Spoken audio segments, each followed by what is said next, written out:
নমস্কার বন্ধুরা, অনুদির রান্নাঘরে তোমাদের আরও একবার ওয়েলকাম। কেমন আছো? আমিও খুব ভালো আছি, তোমরাও নিশ্চয়ই ভালো আছো। সবাই ভালো থাকো, ঠাকুরের কাছে এটাই প্রার্থনা করি। তো আজকে চলো নতুন আমি আর একটা ডিশ তোমাদের উপহার দেব।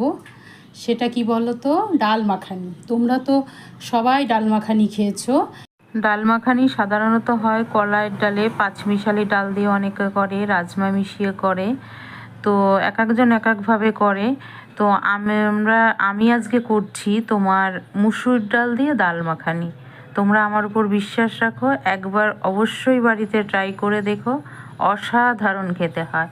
এবং অল্প মশলা দিয়ে দেখো কত সহজে আমি ডাল মাখানি তৈরি করছি।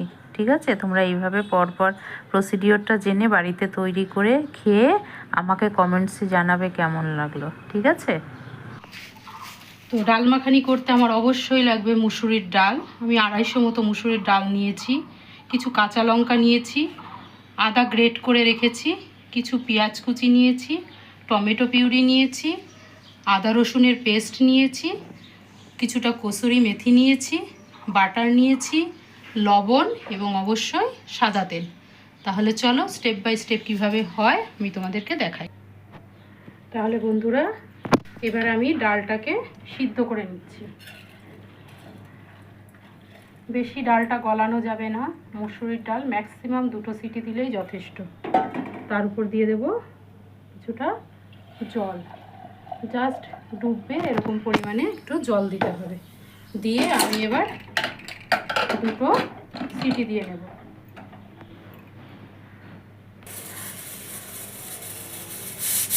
তাহলে বন্ধুরা, আমার 3টে সিটি পড়ে গেছে।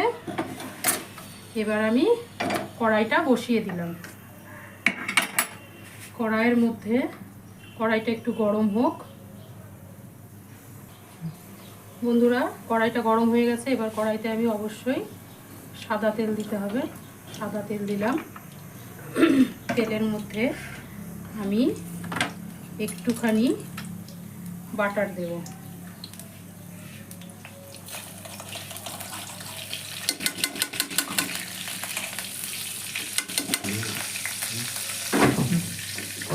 বাটারটা দেওয়ার সাথে সাথে এবার আমি দিয়ে দেব এর মধ্যে একটু আদা কুচি, তারপরে দেব কিছুটা লঙ্কা কুচি,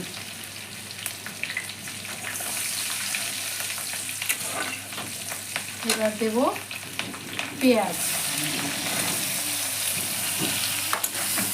পেঁয়াজটা মোটামুটি 2-3 মিনিট ধরে খুব সুন্দরভাবে ভেজে নিতে হবে। দেখো বন্ধু, আমার পেঁয়াজটা খুব সুন্দর ভাজা হয়ে গেছে। এবার আমি দেব আদা আর রসুনের পেস্টটা।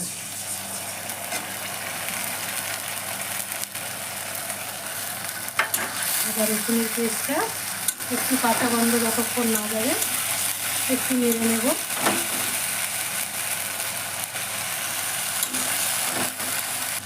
আদা রসুনের গন্ধটা চলে গেছে, কাঁচা গন্ধটা। এবার আমি দিয়ে দেব অনেকটা পরিমাণে টমেটো পিউরি।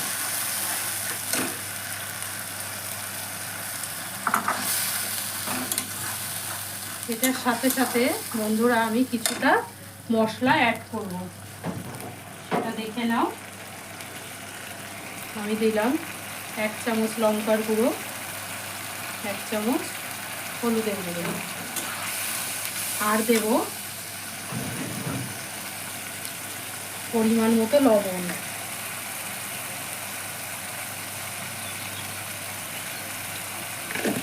এরপরে দিতে হবে কয়েক দানা চিনি। এবার এই মশলাটাকে যতক্ষণ তেল না ছেড়ে আসবে খুব সুন্দরভাবে আমি কষতে থাকবো।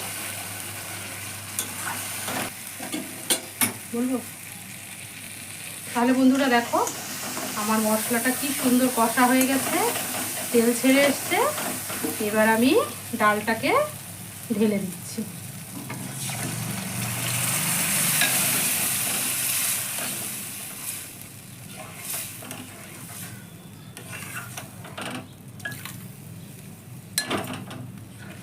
ডালটা একটু দানা দানা থাকবে, একদম বেশি সিদ্ধ করবে না, তাহলে ভালো লাগবে না খেতে। ঠিক আছে, এবার আমি জাস্ট 2-3 মিনিট একটু ফুটিয়ে নেব। বন্ধুরা, এবার আমি উপর থেকে কিছুটা কসুরি মেথি ছিটিয়ে দিলাম, ব্যাস আমার ডাল মাখানি একদম রেডি। এবার আমি ঢেলে নিচ্ছি। দেখো কালারটা কি সুন্দর হয়েছে, ইয়ামি ইয়ামি কালার। এই ডাল মাখানি হলে জানো তো বন্ধুরা, আমার বাড়িতে রাত্রেবেলা পরোটা বা লুচি বা নান কিছু তো একটা বানাতেই হবে। আজকে রাত্রেবেলা আমাকে এটা বানাতেই হবে। হয়ে গেছে, এবার আমার লাস্টে ফিনিশিং উপর দিয়ে কিছুটা বাটার ছড়িয়ে দিলেই ব্যাস রেডি হয়ে গেল আমার ডাল মাখানি।